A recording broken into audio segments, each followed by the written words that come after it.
Meltdown, a four-part investigation of the orgy of greed and recklessness that drove the world into financial collapse.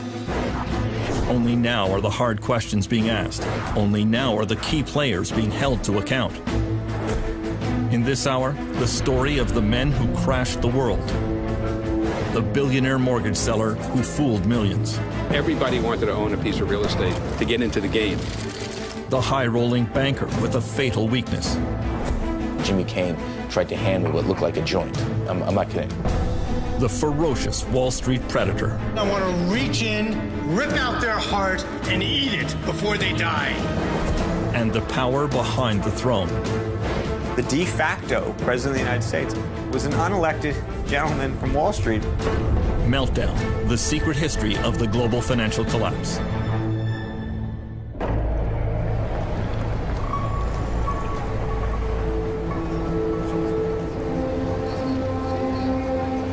The crash of September 2008 brought the largest bankruptcies in world history, pushed over 30 million people into unemployment, and brought many countries to the edge of insolvency.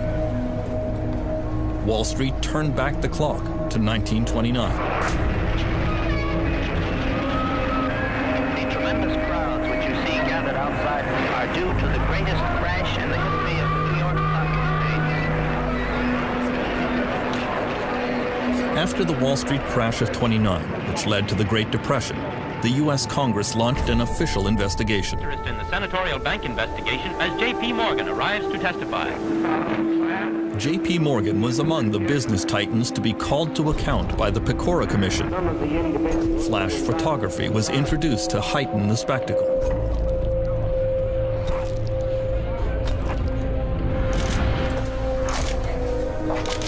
In 2010, the same model is followed for a new investigation of a new financial collapse.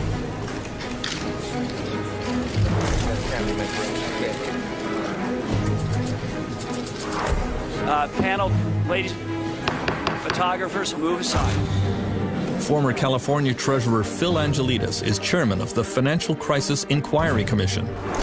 I'm honored to welcome you as we start this series of public hearings into the causes of the financial and economic crisis. He has taken sworn testimony from a parade of government and bank officials, trying to get to the bottom of what really caused the 2008 meltdown. The consequences of this financial crisis have been grim also. 27 million Americans who are either out of work, can't find full-time work, or have stopped looking for work. Millions who have lost their homes, and millions more who are in the foreclosure process. Trillions of dollars of wealth loss. I think one of our jobs is to try to rationally explain to people what the heck happened. People want to know. How did it all go so wrong? The key trigger of the 2008 financial meltdown was easy lending in the U.S. housing market. In an era of very low interest rates and reduced bank regulation, there was an astonishing building boom across the United States. In California, banks decided that virtually anyone could qualify for a home loan. Jim Kling has been a real estate agent in San Diego for over 20 years. Really, in 2004 and 2005, if you could fog a mirror, you could get a loan. That's how bad it was. They didn't really know or care about the qualifications of the buyers. And a payment on that. And whether those people could make those payments or not apparently wasn't much of a concern. Bills getting to be more than you can manage? Crossroads Mortgage has a whole range of solutions geared to people just like you. So if you're thinking of buying a home or refinancing? Even if your credit is less than perfect, AmeriQuest can help. Call 1-866. Banks began making what were called subprime loans to people who could ill afford to pay back the money, especially if house prices ever went down. The one man who could have stopped that practice was then U.S. Federal Reserve Chairman Alan Greenspan. For 20 years, the world's most powerful banker. Greenspan was revered in Washington. His power feared even by presidents. The Federal Reserve was the one agency that had the full authority to regulate subprime lending.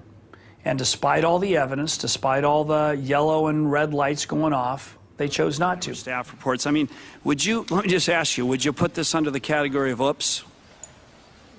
Should have done it? I mean, my experience has been, in the business I was in, I was right 70% of the time, but I was wrong 30% of the time. And there are an awful lot of mistakes in 21 years. And I would point out that the captain of the Titanic was 99% right and 1% wrong. It's the size of the mistake that matters.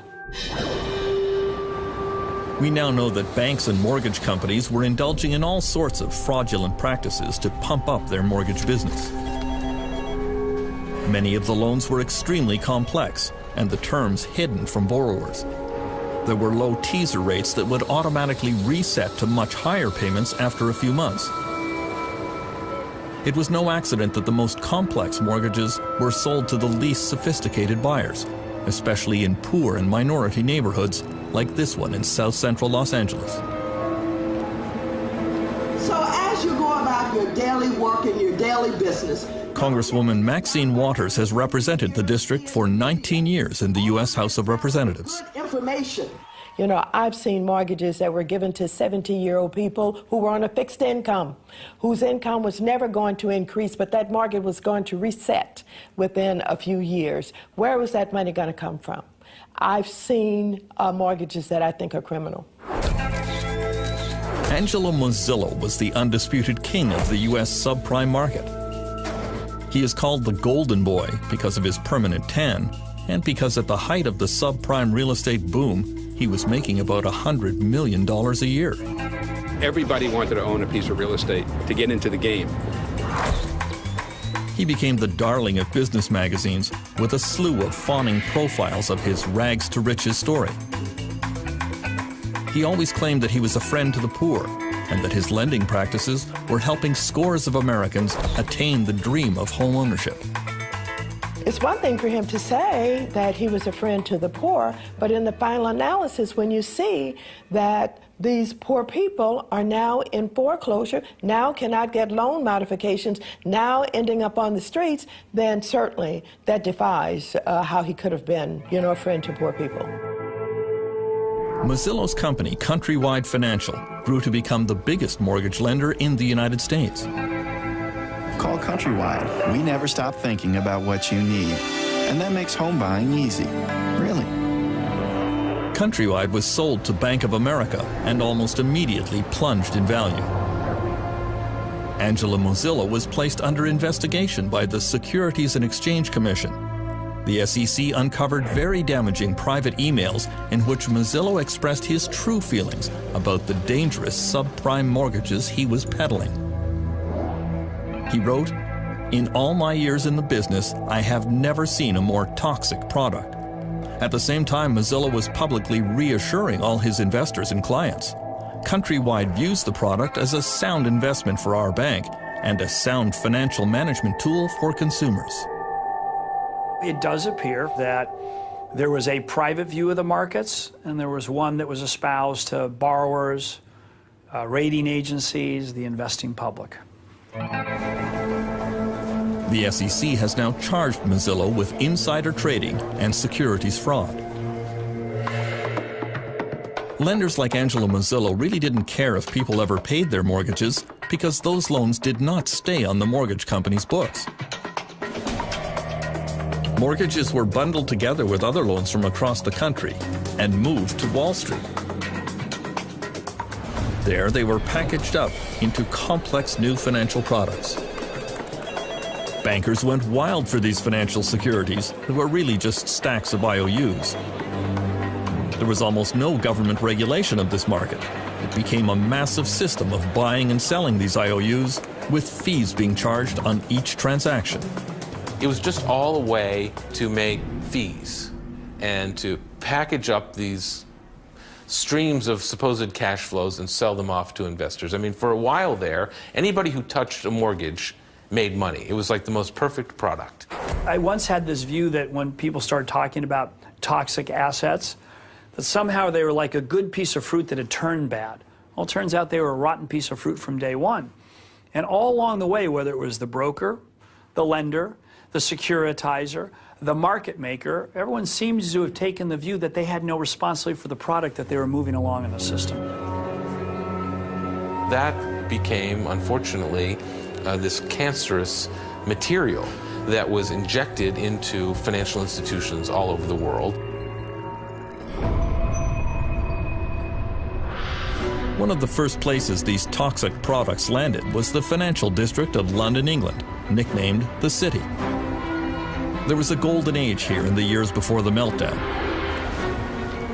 Geraint Anderson arrived in the city as a young trader in 1996. He had been a hippie selling trinkets on the beaches of India until his older brother found him a job in a London brokerage. I literally didn't know what the city was. I mean, I kind of was aware that there was a stock market, and I said, well, why? I mean, you have to wear a suit and things like that. And he said, I'll tell you why. It's quite simple. You'll have about £300,000–400,000 within about 4 or 5 years, and then you can go off and live the life you want to live. Since the selling of trinkets wasn't going down too well, I thought, why not? I had no idea about finance whatsoever. I didn't know what a PE ratio was. I didn't know what a yield was. When you're in the city, all you have to do continually is present a view and present it strongly and pretend you believe in it.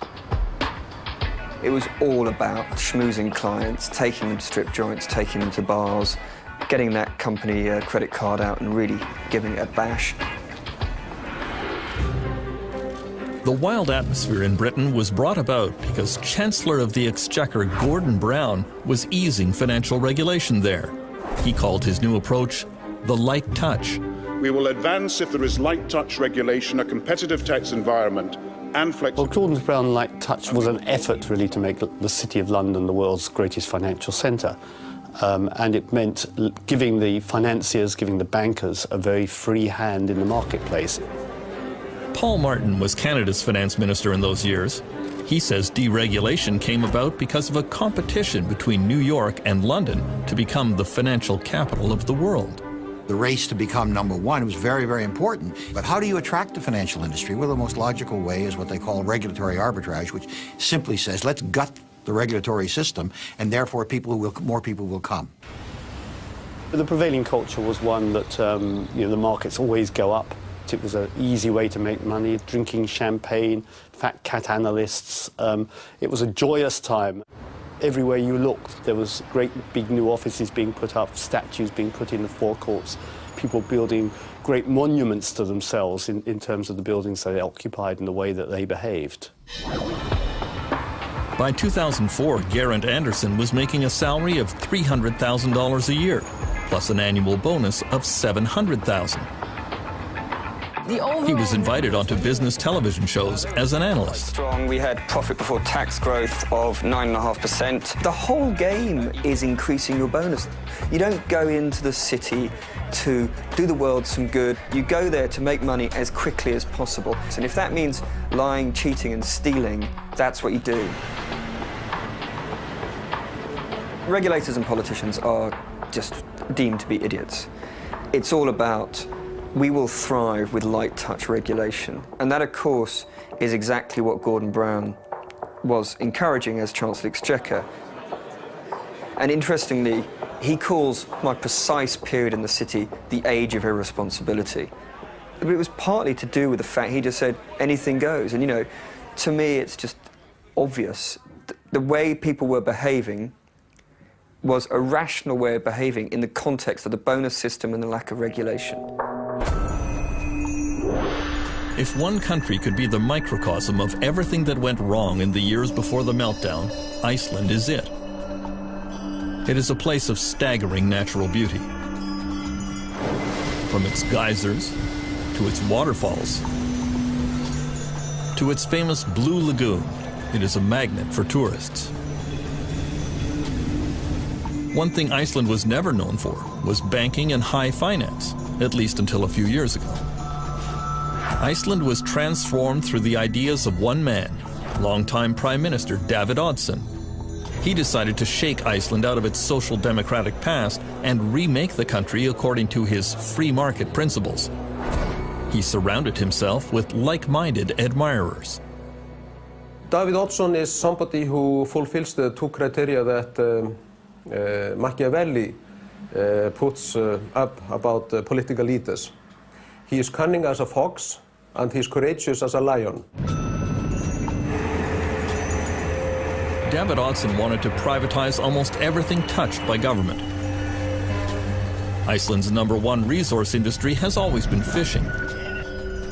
Oddsson parceled up the country's fishing grounds and passed them off to big ship owners. On Egil Helgason's popular political TV show, the reaction was disbelief. For many people, this would sound as it's almost surreal. You take the fishing grounds, the fish that swims in the sea, and you give it to a bunch of people who own ships for good. This is the main resource of our country. This was the beginning of what came later. In 2003, Oddsson made his most controversial privatization. Some of the biggest banks in the country were auctioned off in suspicious circumstances. Coincidentally, they ended up in the hands of some of David Oddson's closest friends. Mr. Oddson's friends were father and son who came from Russia with some money they had made from shady dealings in the brewery business in St. Petersburg. And suddenly they found themselves to be the owners of the oldest bank in Iceland. These guys didn't know the first thing about banking. In retrospect, they're either greedy criminals or complete fools. The newly privatized Icelandic banks embarked on an orgy of dangerous financial practices. Bankers sold securities back and forth to each other at vast markups that falsely inflated their value. All Icelanders were encouraged to buy a house, or even two. The central bank lowered interest rates, flooding the country with easy credit. As in the United States, this triggered an unprecedented real estate boom. Icelanders living and working abroad came home to take advantage of the wild market. I lived in the UK till 2003, 2004. Then I came home. I bought a flat for 9 million kroner here downtown, almost close to where we are now. 1.5 years later, I sell it for almost 15 million kroner. I'm like, hey, what's going on? I've done nothing to this flat, and here we are, 6 million kroner in my pocket, just for keeping it for 1.5 years. And of course, when you're benefiting from it, you're sort of, okay, well, this is great. There's a saying now, if something is extravagant, oh, this is so 2007, you can't be serious. 2007 is having Elton John in your 50th birthday party, as one of the business tycoons did. People just went too far. People took one loan too many. People bought one car too many. Iceland was not alone in its reckless financial planning during the boom years.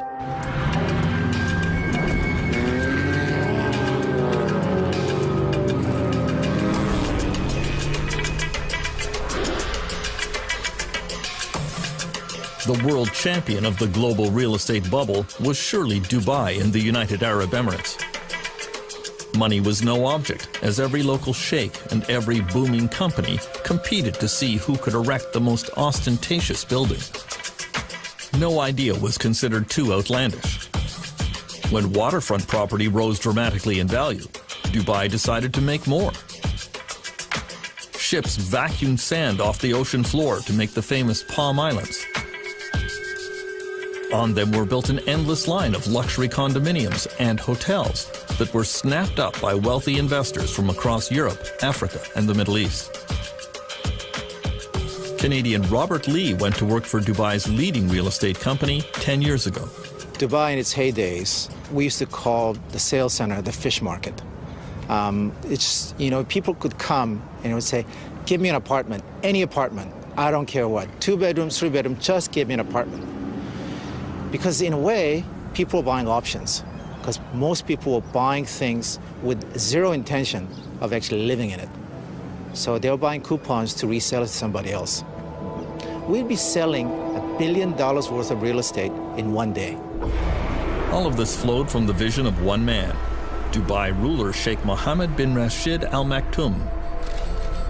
When he saw the first plans for what would become the world's tallest building, the Burj Khalifa, he had only one comment to the developer: make it bigger. I was silly to suggest a 90-story building. and the meeting was very short. He just left. But you know, I've been with him a long time, so I went again to the design studios, and then we put something really marvelous, and his question was, how much higher than anybody else? I said, it's about 40% plus. He said, great. He called me the next day and he said, where are the cranes? Was there no limit to how high Dubai could fly before it got too close to the sun? There was always a nagging sensation that is Dubai going to be like the other cities around the world that has seen the fall? But at the same time, you live here for a few years, you basically buy the story. You drink the Kool-Aid. And you're saying, hey, we must be different.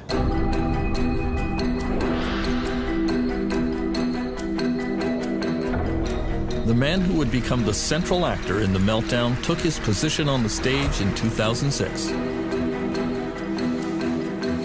Former Goldman Sachs CEO Hank Paulson was one of the toughest of the Wall Street titans.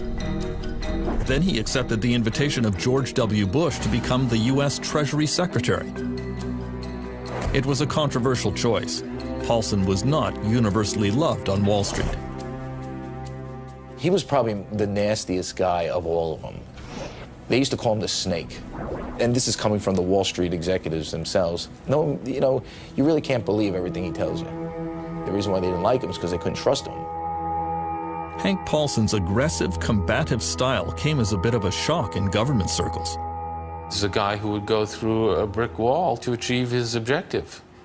Leopard doesn't change his spots. I mean, you know, why do scorpions sting? They sting because that's their nature. And, you know, Hank Paulson didn't change his nature when he went to Washington. Shortly after Hank Paulson arrived in Washington, the prices of California houses began to slide.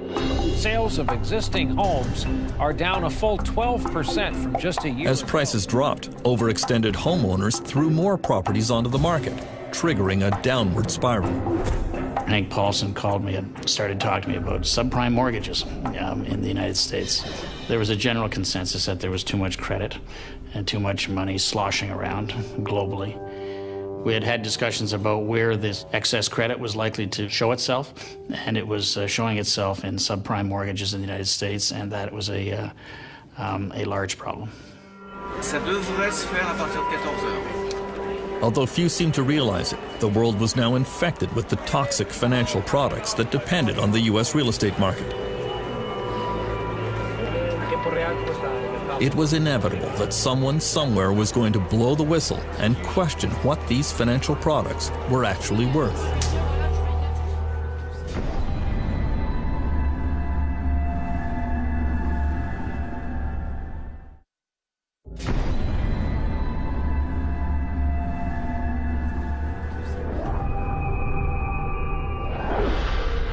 As it happened, the alarm sounded in Paris in August 2007.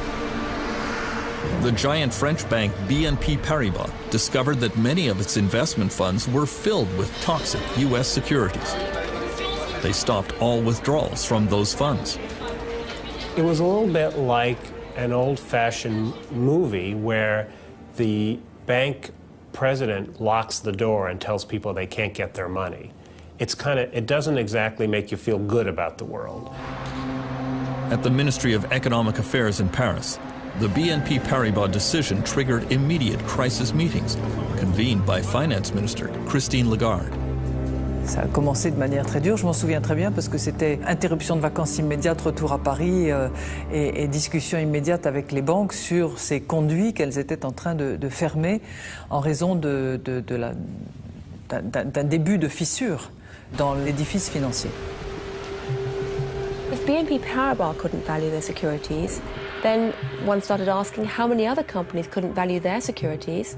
How did anyone know what the value of asset managers were, or even banks, because of course banks were holding the same securities. And so suddenly faith in some of the foundations of 21st century finance began to crumble. In September 2007, as cracks were appearing in the foundations of the global economy, the titans of the Anglo-American financial system began to tremble. First up was Britain's Adam Applegarth, a true superstar in London's business class. Applegarth had it all. He joined an obscure bank called Northern Rock in 1983 and had a meteoric rise, becoming CEO of the bank in 2001. Oh, he was a brilliant fellow, full of himself, full of confidence, felt he could do no wrong, loved the idea that he would become a transatlantic jet setter. He'd go over to New York to arrange the next tranche of securitized debt, and felt he had a model which was much better than everybody else. He didn't get it. He didn't get that he'd developed an unstable model, and that if the wholesale markets went wrong, his bank would fall off a cliff very, very fast, which is exactly what happened. Good evening. One of Britain's biggest mortgage lenders, Northern Rock, is applying to the Bank of England for emergency financial support. BBC News has learned that the bank... Within hours of the BBC bulletin, worried Northern Rock customers lined up to get their money out. Maybe it's safe, maybe it's not, but I'd rather know that it was safe. I'm just going to go put it in my bank and then... And I've taken all of my money out. Most people in the Western world had never seen a bank run before with their own eyes, and so it was something they found almost impossible to imagine. The British government was very slow to react to the panic. It was egg on our face as the British authorities, no doubt about that, and letting those queues not only form but continue for 2 days was very damaging to the reputation of British banking. Adam Applegarth was hauled before a British parliamentary investigation of the failure of his bank, but he was characteristically defiant. Mr. Applegarth, do you actually accept you've done anything wrong? It was a good business model, but clearly couldn't deal with the unforeseen global freezing of the liquid markets. You keep saying it was unforeseen, yet this committee had been discussing it for 6 months.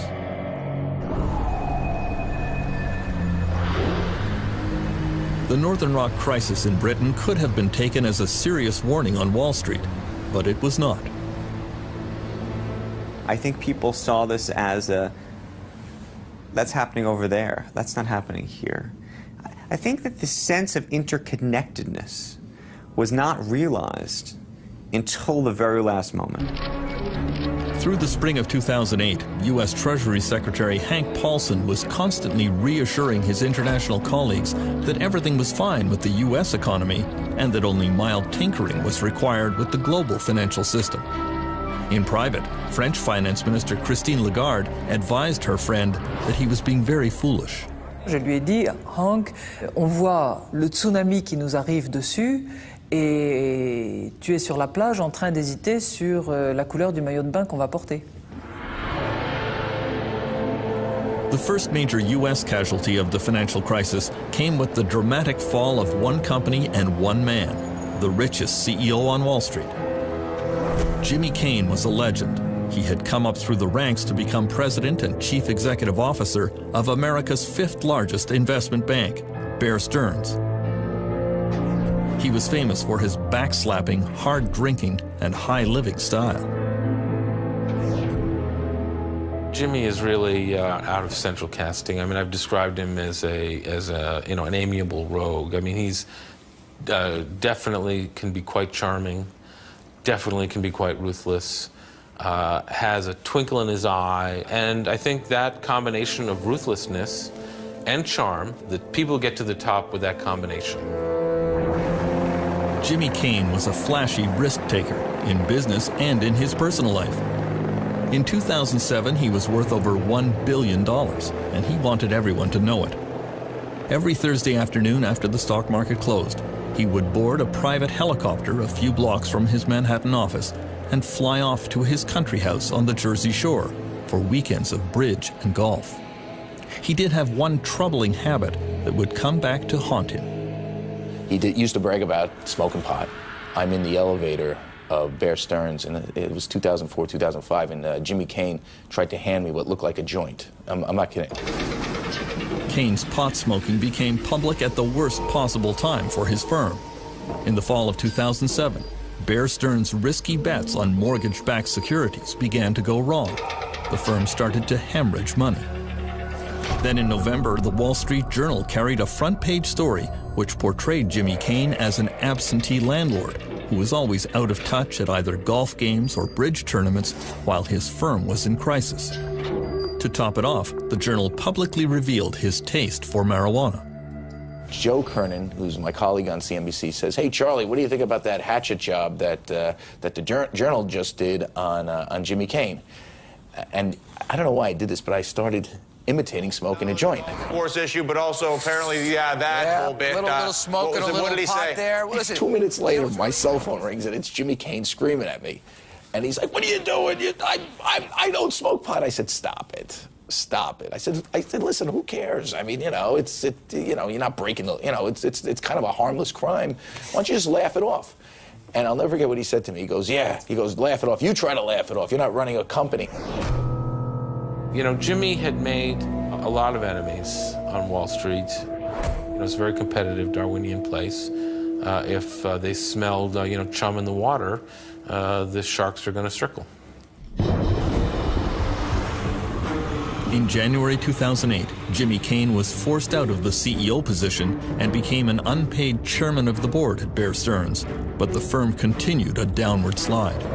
It had more exposure to toxic financial products than any other Wall Street firm. Cain had left a ticking time bomb behind him, and it exploded in March 2008. Rumors swept the financial world that Bear Stearns had liquidity problems, trouble raising cash. When Hank Paulson heard the rumors, he told his Washington staff this will be over within days. He knew that Bear's clients would immediately pull their cash out of the bank, causing it to collapse. We have some breaking business news tonight. The storied investment bank Bear Stearns is reportedly close to selling its... Paulson was right. On Sunday, March 16th, Bear Stearns was taken over by rival J.P. Morgan in a deal bankrolled by the U.S. government. Just 1 year earlier, Bear's share price had been a lofty $170. Get this, it's valued at about $2 a share in this deal. $2 a share just last year. People thought it was a typo. Bear stock had traded, what, in the 30s or 40s? It closed in the previous Friday, and so, the idea that it would be worth $2 a share was impossible to fathom. Okay, can I ask you one question? No. Do you think that in May 2010, when Jimmy Cain was summoned before the Financial Crisis Inquiry Commission to account for the collapse of his bank, he seemed to suggest it had nothing to do with him. Cain presented Bear Stearns as a victim of market hysteria. The market's loss of confidence, even though it was unjustified and irrational, became a self-fulfilling prophecy. When I hear a lot of the people who come before us, I'm struck by the extent to which all the fingers point away from themselves. And I'm struck by the extent to which so many people on Wall Street somehow do not draw a correlation between the actions and activities and the risks they were undertaking and the crisis that occurred. Most world investors took exactly the wrong message from the bailout of Bear Stearns, that some banks were now considered too big to fail. The key message that emerged after the Bear Stearns bailout was that no matter what happens, the American government, and in fact it was presumed the European government, will not let a big bank go bust. Perhaps the most reviled figure to appear before the U.S. Congress in the aftermath of the meltdown was former Lehman Brothers CEO Richard Fuld. The 2008 collapse of his bank certainly caused the most damage to the world economy, and it financially ruined millions of Americans who had invested with Lehman. I'm very much aware that one day we had a firm, the next day we did not. At the hearings, Fuld became the prime target for a public that was angry at bankers.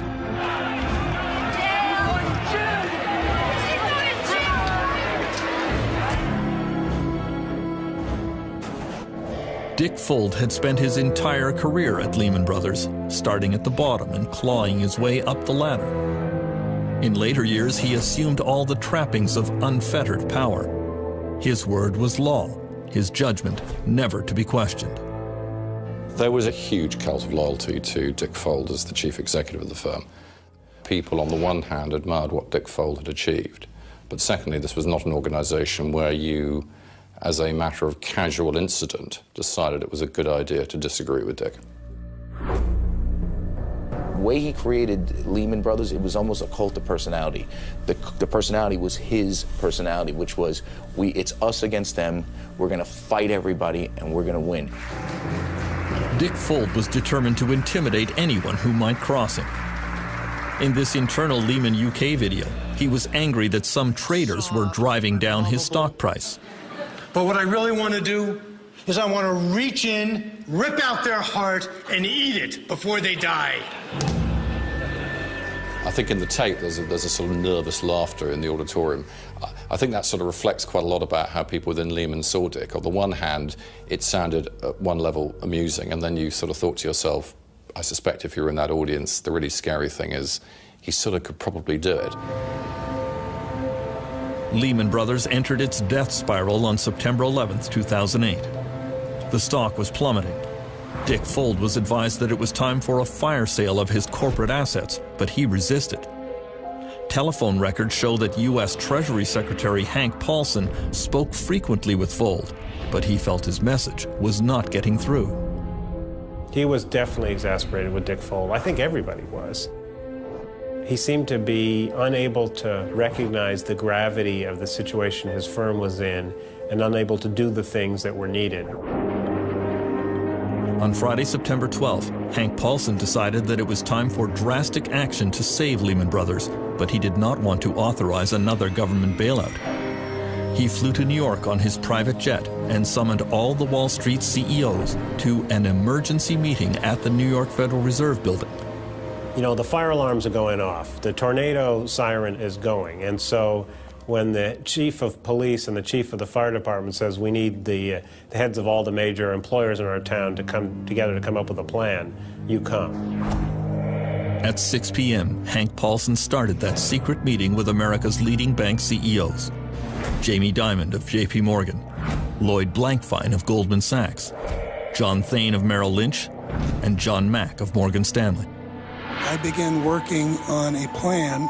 Paulson told them that they all knew why they were there. Without their help, Lehman would not open for business on Monday, and the consequences for everyone sitting around that table would be disastrous. Across town, Dick Fuld was astounded that Hank Paulson had not invited him to the crisis meeting. Here his company is basically being carved up, and he's not allowed to be there. He's calling and they're not returning his calls.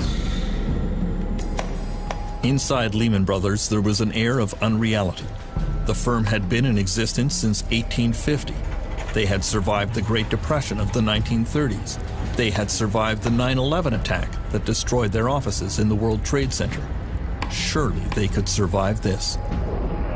Tonight, one of the biggest investment firms is in serious trouble. Lehman Brothers with a The Lehman Brothers stock has been plummeting along with confidence in its ability to survive. These people have been through it before. They were going through it again. Do you know what? The rest of the world hates us, but that's okay because we're going to emerge on top here. And I believe that was what was persisting at Lehman Brothers right until midnight on the famous weekend. I don't think anyone really at the senior management believed it was going to happen. On Sunday, the bankers finally came up with a private sector plan to save Lehman Brothers. The company would be divided in two. The solid assets of Lehman would be purchased by Barclays, a British bank. The American bankers agreed to take over the questionable parts of the company. Just as everyone was about to celebrate, word arrived that the British government would not approve the deal. Hank Paulson placed an emergency call to British Chancellor Alistair Darling, but couldn't budge him. I understand Hank Paulson's problem. He had to sort out Lehman's problem, and the conversations we had were very amicable, and we understood each other's position. But I was quite clear. I could not agree to something where the British taxpayer was taking on a liability that people didn't fully understand. Paulson hung up feeling deflated and frustrated. He announced to everyone in the room, "The British screwed us." Objectively, this deal was never going to happen. And the most striking thing about this whole story is how little effort the Americans gave to talking to the British authorities until literally the last minute. Paulson knew Lehman's failure would bring financial catastrophe. Millions of people around the world would lose their savings and pensions. At this moment of maximum tension, Hank Paulson had a panic attack. he slipped out of the room and called his wife. I just said, Wendy, Lehman Brothers is going to fail, and it's going to be very bad, and a lot of people are looking to me, and I don't have all the answers, and I'm afraid, would you pray for me? This has been an historic Sunday on Wall Street, and it's not over yet. At this hour, the Lehman Brothers investment bank appears headed toward bankruptcy. With $613 billion in debt, Lehman is by far the largest bankruptcy ever in this country, dwarfing... On the sidewalks of New York and in investment houses around the world, there was a rising sense of panic. One who felt it was Mohammed El Arian of PIMCO in California, among the world's largest institutional investors with $1 trillion under management. I remember calling my wife and telling her, go to the cash machine, take cash out, because I'm not sure whether the banks are going to open tomorrow. There was a feeling that the system was incredibly fragile, that the unthinkable was clearly thinkable. Lehman Brothers officially declared bankruptcy at 2 a.m. There was widespread fear that could trigger a chain reaction that would take down the world banking system. At the New York Federal Reserve, then President Tim Geithner told his staff to prepare for the crash landing of Lehman. He told them to put foam on the runway. The problem is they didn't put nearly enough foam on the runway, and there were all sorts of unintended consequences. The ripples that they anticipated turned out to be a tsunami. The tsunami unleashed by the crash of Lehman Brothers would sweep around the globe, destroying millions of jobs and wiping out the economic future of entire countries. Protests rocked world capitals, from Reykjavik to Beijing to London.